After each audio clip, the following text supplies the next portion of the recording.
Ready. Good. As they'll ever be. So who has been here before?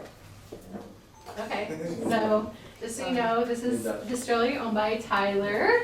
Hi, Thank Tyler for letting us be here today.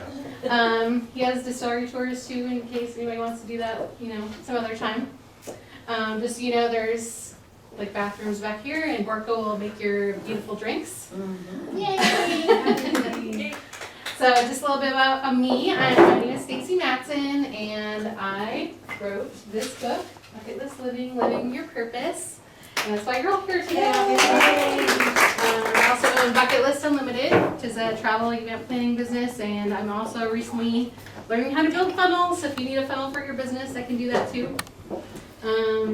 Just a little bit about me. I grew up in Minnesota, and that's my brother. He was my little one that I protected. He's the youngest brother. Yeah, it's cold there. So as soon as I turned 18, I moved here and kind of moved around and went to college at U of A in Tucson. And then I joined the Army. Yay, Army! And then after I got out of the Army, I was a police officer until I got injured. And then I moved to Albuquerque because I had to get a desk job. And the reason I started this business was because my dad got sick with colon cancer. He was diagnosed with stage 4 colon cancer. I said I wasn't going to cry, but this is good. And I moved him in with me in Albuquerque and took care of him, and he never got to enjoy his retirement. So I started this business so I could help other people live their best lives and not wait until the last to enjoy it. So sorry. Anyway,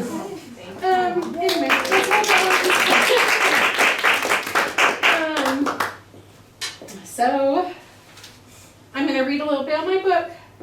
Give me a minute though. Has anybody, well, I know I have some beta readers here. Can you guys share what you loved about the book? Really quick. I absolutely loved it because, especially now that this one is even better and different than the beta reading I got to do. But kind of as, this new year kind of invigorates me and things that I want to do. It helps put things in perspective. It helps me organize my thoughts so that I'm more likely to accomplish the things I want to do. And it's hugely motivating. I appreciate you very much. I also was one of the beta readers and have read this version as well. And it's both times I read it, it was inspiring and motivating because I was kind of like, okay, let's recommit to living my best life now. I'm definitely a planner. I'm ready to be retired any day now. But what can I do now to make sure I'm enjoying the now and not just putting off for the future, while still being responsible. And so you give good steps in there, and you give some life stories that kind of tie them together, and I love that. Well, and just so you know, everybody knows, Mary A's my biggest fan because she has me plan all of her trips. So yeah, I appreciate it. Jean, do you want to say anything? I enjoyed the beta version of it. I have not read. I was waiting till tonight to read the published. No, I was just asking about what you loved with the beta version. The beta version was great, motivational, obviously, and your own family stories and stuff was really motivating too. So yeah, it was very good. All right, I think I'm okay now. So I kind of read through this book again today because even though I wrote it, if you're not reading it every day, you forget I even forget what parts of it I wrote, but so I kind of looked through it and I figured the introduction would be the best part to read because it kind of does an overview of the book, and it has some motivational stuff in there too. So if you guys are okay with it, I'm going to read the introduction. Is that okay? Yes. Mm-hmm.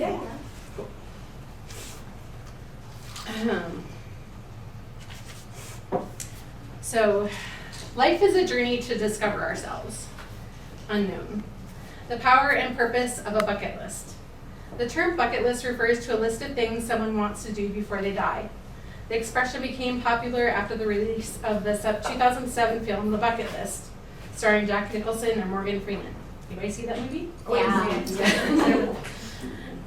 In the late 1990s, the film's writer, Justin Zackham, had created a list of all the things he wanted to accomplish, calling it Justin's List of Things to Do Before I Kick the Bucket, or Justin's Bucket List for short. My definition of a bucket list varies from the formal definition. To me, a bucket list is a list of activities and destinations I want to experience with friends. My bucket list also consists of things I would like to accomplish to create a lasting legacy, like writing this book and making a difference in people's lives. Why does creating a bucket list matter? Let me tell you a story about my dad, who lived his whole life struggling mentally, financially, and physically, hoping to do things in retirement that he never got to do while he was working. His bucket list included road trips to see and spend quality time with his children, riding a train up the California coast, visiting Alaska, and going deep sea fishing. Unfortunately, he was never able to cross any of those items off his bucket list, as Dad was diagnosed with stage 4 colon cancer a few months before he was due to retire. After he received his diagnosis, his girlfriend kicked him out of her house. He moved into an apartment with my brother Joe. When Joe, tired of the wintry cold and frozen tundra of Minnesota, moved to Arizona, we decided it would be better for Dad to live with my boyfriend and me in Albuquerque. So I packed him up and we started our road trip to New Mexico. It was supposed to be a long one-day drive, but we needed to stop to rest at a motel just outside Amarillo, Texas, as Dad was in a lot of pain and in no shape to ride any further. The next day I had to drag Dad out of bed to get him in the car, as he was writhing in pain and just wanted to lie there. We were in an unfamiliar town, nowhere near home, with limited money. I know if we didn't get moving, we would be there for quite a while with no assistance from familiar faces or the funds needed to stay indefinitely. So we finished the drive to Albuquerque. Once we arrived, Dad immediately told me to drive him to the hospital emergency room. Dad underwent emergency surgery to remove his colon. He spent the next few years in and out of hospitals for various cancer treatments, infections, and illnesses. For a brief few months, Dad was cancer-free and even able to go on a cruise with my brother Zach. When I asked Zach about the cruise, he shared this. It was amazing. He was so happy. I remember him being full of joy during the whole trip. There was a comedy show on board and he was laughing louder than anyone else, sometimes at the dumbest jokes. The comic must have really appreciated him. We also did a 4-wheeler tour and he was just so incredibly happy. I received an award before the cruise for being the 13th highest selling manager in the whole company. I'm glad he got to be there. I think it made him really proud. I know during his life he didn't have many experiences like this, so I think that made it extra special for him. I'm so happy he was able to do this when he did. Unfortunately, despite all the hard work from his doctors, Dad's cancer came back with a vengeance. He lived with me and had hospice nurses check on him weekly until eventually he was so weak that he had to go into hospice care in a treatment facility. He passed away the day before my sister Andrea's birthday. My dad has always been physically strong as he was a bigger guy and a hard worker, but cancer took a lot out of him. He was in pain all the time and was embarrassed about his colostomy bag. So he spent most of his final days holed up in his room, watching television and playing video games. Once Dad made the choice not to fight anymore, he was gone within a couple of months after fighting cancer for more than 2 years. He was just 67 years old. Dad was so much more than his cancer. He was a talented cabinet maker. When I was young, I loved horses and I always dreamed of having one. I was also an avid reader. We couldn't afford a horse, so for my 13th birthday, he made me a bookcase with a horse engraved on it. I still have that bookcase to this day.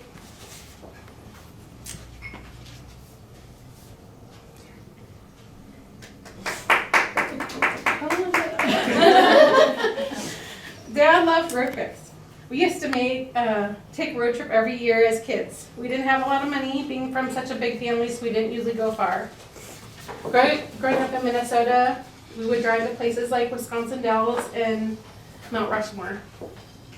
One time we even drove to see family in Arizona. I never knew why my family chose to stay in the frozen tundra of Minnesota, but I knew I belonged in Arizona from my first glimpse of the mountains and the everlasting sun. I didn't know the term at the time, but from a young age, moving to the Southwest was definitely on my bucket list. A bucket list has power because it gives you purpose in life and motivates you to do something bigger than yourself. Having a bucket list reminds you that the things you do in life matter. It encourages you to step outside your comfort zone and experience life in ways you may not have thought possible without one. Writing your bucket list is a form of self-discovery as it forces you to think about your desires, your goals, and your priorities in life. Having a bucket list is a constant encouragement to live your life every day and seize opportunities as they present themselves, rather than postponing truly living your life until you retire. Bucket lists give purpose to our lives as they enhance motivation and encourage personal growth and reflection. You okay for a little bit more? Sure. Okay, this is the positive stuff, I promise. Annette White, travel writer and true believer in the power of bucket lists, has a number of tips to help people achieve their goals. But she encapsulates everything in one simple statement. Stop dreaming about your bucket list and start living it. Look, no one knows when their last day will arrive, so don't wait until retirement or the unknown future to live your life. Bucket list living means living every day in your purpose, the reason you were born. To find your purpose, ask yourself, if I could do anything to change the world, what would I do? What is in my realm of possibility? What can I do to help people within my circle as well as those just outside? My purpose in writing this book is to change the world in my own small way by shining a light on the joy and happiness you will feel with bucket list living. I believe my purpose is to show people that we need to live every day like it is our last, because we never know when we'll leave this earth. Find moments of joy in every day, no matter how small. If my dad's life has taught me one thing, it's that working until you are dead and never enjoying life is no way to live at all. Find something that inspires you and motivates you to do and be your best. Do something that makes you feel alive, something that when you do it, people notice your glow. What were you born to do? What are you good at? What could you do every day and feel like you never had to work a day in your life? Once you figure out the answers to these questions, you will know your purpose and what God created you to do here on this earth. Living in His purpose will bring unimaginable joy and set your soul on fire. It took me a while to find my true passion and purpose in life. Initially, I thought I found it in law enforcement, where the work was different every day and you never face the same thing twice. But law enforcement is full of stressors, both mental and physical, and after I was injured as a police officer, I went looking for other opportunities. I finally found something that suited me perfectly, helping plan and organize events and travel. It was like I had found my calling. I was very good at it right off the bat. I was able to make community connections with local businesses and travel organizations that helped me even more. I ended up building a business around my towns in these areas. My business, Bucket List Unlimited, offers classes and live coaching focused on bucket list living. We cater to single professional women over 40 years old who love adventure. Way to call us out.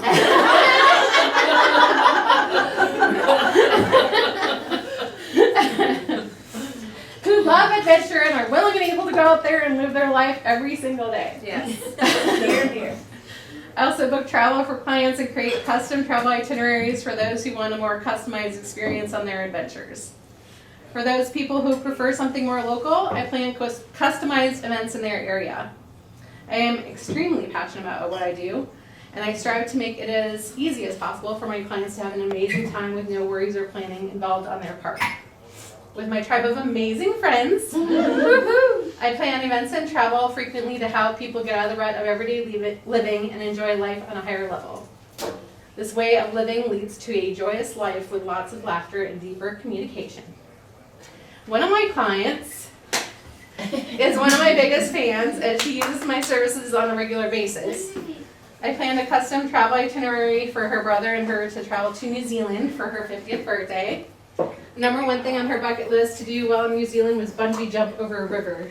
Woohoo! I've never been to New Zealand, so I joined Facebook groups to see what local residents had to say about the best places to go, things to do, and what to watch out for. I researched adventurous experiences and sent her list to choose the top 2 to 3 things to do in each area of New Zealand she wanted to visit. When she chose, I sent her driving distances and hotels within the area so she could choose where she wanted to stay based on where they went and what they did each day. I heard from her near the end of her trip. She said they had an amazing time and the only hiccups that occurred were part of the travel process that I had not been involved in. Things she and her brother had added on their own. What does bucket list living look like for you? Is it living every day in your purpose, traveling the world, volunteering? Bucket list living is specific to every individual, so I encourage you to explore the possibilities. How this book can change your life. By reading these pages, you will find its inspiration to live every day like it is your last, because tomorrow isn't promised. Live in the present. Appreciate the people you love. Surround yourself with people who inspire and motivate you to be a better person. All of you. What makes this book different? Well, I am firmly educated. Most of what I learned in order to survive in life, I learned through the School of Hard Knocks. I survived multiple near-death experiences and have seen a lot of horrible things done by a lot of terrible people, both as a police officer and while serving in the military. I have traveled the world and learned that while everyone goes through trials and tribulations, some people learn from their experiences more than others. Most of all, I know that learning from other people's experiences can be incredibly helpful in making choices in your own life. But you must make your own decisions. No one else can do it for you. You can be influenced by others, but your life is your own to live. If you're already living your best life, I encourage you to share it with others. Love, live, laugh, and be grateful for every day you are given, because each day is a precious gift from God. Live in your purpose and you will not be disappointed. What is next? I encourage you to live your bucket list life in whatever way speaks to you. If you need help with mindset, motivation, or how to get started, that's what the rest of this book aims to do. Most of all, tell your story. You are important. You are here for a reason, and someone needs to hear your story. What you have learned and what you will continue to learn in these pages can be inspirational to others and help them find their purpose in turn. I believe we are all here to help each other, and you can't do that unless you first get out there and live your life the way it was meant to be lived. Find a way to make it happen. If it was meant to be, God will pave the way. I promise you that.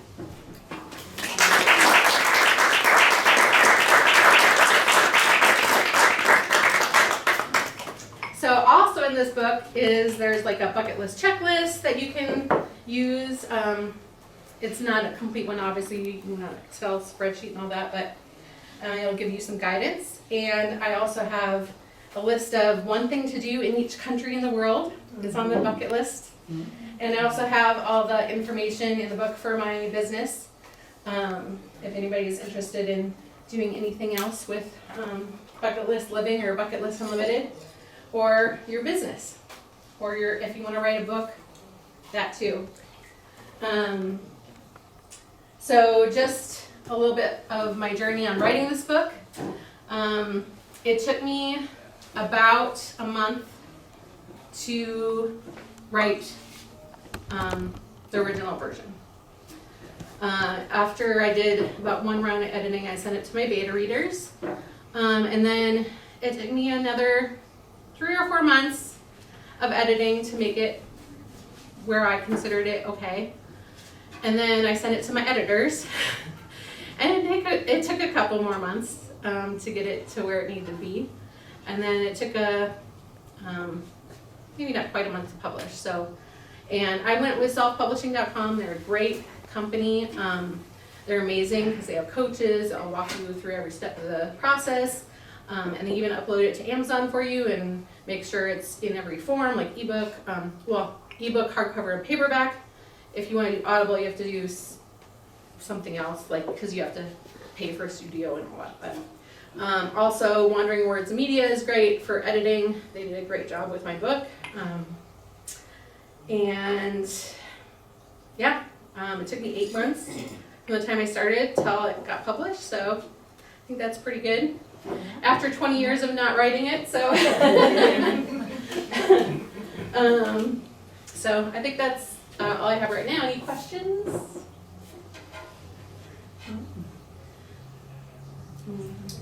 So how does that tie into like your podcast and some of the other things that we're doing right now? Okay, so obviously the podcast was after I wrote the book, and then I got all inspired, right? So, so I noticed once I like wrote the book, I'm like, okay, how do I market the book? And you know, self-publishing helps with that, but it's a lot to do on your own too, right? So, you know, they suggest like putting on social media, right? And I did that. But the thing is with social media, if you only have a limited number of people following you, it's only going to go to your friends, right? They already know about what you're doing. So you have to like run ads to it. And, you know, ads can be expensive. So I found a way that I can, if I create, I don't know if you guys know what funnels are, but it's basically a thing where you can run ads to, but then it funnels people through your thing so you can, it gets more traffic for your book basically, or for your business or whatever. So that helped a lot, and I'm learning how to build those, so hopefully that'll help more. Yeah, and also for the reviews part, it's really, really, really important for authors to get reviews, because on Amazon, if you're not considered a best-selling author unless you have so many reviews. So like 100 reviews is like the minimum for a book to get best-selling or whatever. So like the more reviews you could do for an author, the better to help them out.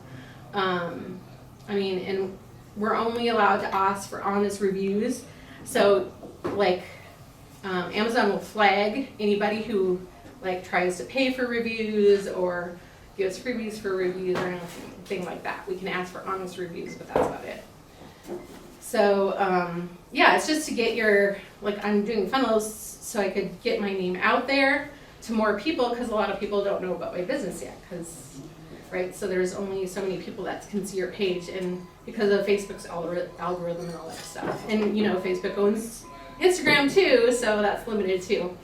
But for my podcast, the reason I started my podcast is because I'm in a few author groups that other nonfiction officers with businesses are having the same issue, right? So I was like, hey, if I can get these authors on my podcast, then we can all help each other out, right? Sure. And lots of people listen to podcasts, so, and it's free to do, so, yeah. Awesome. So, any other questions? Have you noticed you're getting more followers since you started? Oh, your yeah, for podcast? sure. Good, Yeah, excellent. yeah. Good. Are you still pursuing coaching? And if so, how are you integrating that in with your podcast, or is that not something you're pursuing anymore? I am, but I don't necessarily promote it on my podcast right now. Right now, I'm just trying to promote my book and my, like, being able to help other authors. But I do have, like, on my YouTube and my Spotify channel, I don't think Spotify can include it, but on the YouTube channel, I have my my book link, my website link on there. So people can find me. So how has finishing the book, because I know this has been a long journey for you and something you really aspired to do, and we're all very proud of you for doing that. How has that now inspired your journey going forward? For one thing, I think it's giving me a lot more motivation, because I'm in bigger circles, right? So, like, you know, I'm with self-publishing, so Chandler Bolt is a huge entrepreneur, right? So he's in circles with like Russell Brunson and you know, Dean Graziosi and you know, all the major like inspirational speakers and authors and stuff like that. So I'm a lot in those circles now. So like my whole dream is to like, you know, I've met Chandler Bolt in person, I've met Wes Bergerman in person, but to like meet more entrepreneurs in person and just be in those circles and just like do more and be more and help more people, right? So Do you think you're gonna write So, interesting enough, I thought about that, right, and I don't have any content right now for it, but, well, I shouldn't say that, I journal every day, but, my self-publishing coach says, they're like, you need to market your first book, or your one book at a time, for a whole year. And don't even think about starting another book until you've been marketing your book for a year, so. This makes sense. Get the Yeah. word out. Yeah. I guess my question would be, because I know sometimes you do something and then you're done with it and you have other ideas of what you should have added to the book. Is there something you feel like you could have added now since you published the book? That's a good question. I think because I was like working at, I thought 8 months was a long time because I'm not a very patient person. But, I kind of wish now that I would have like, you know, been more patient and like just added more to it. But, I was so sick of looking at it every single day. I was just like, I just need to publish this or I'm never gonna do it. Well, that'll be stuff that's in book 2. Yeah, In a year. The stuff I missed. What I learned from book 1.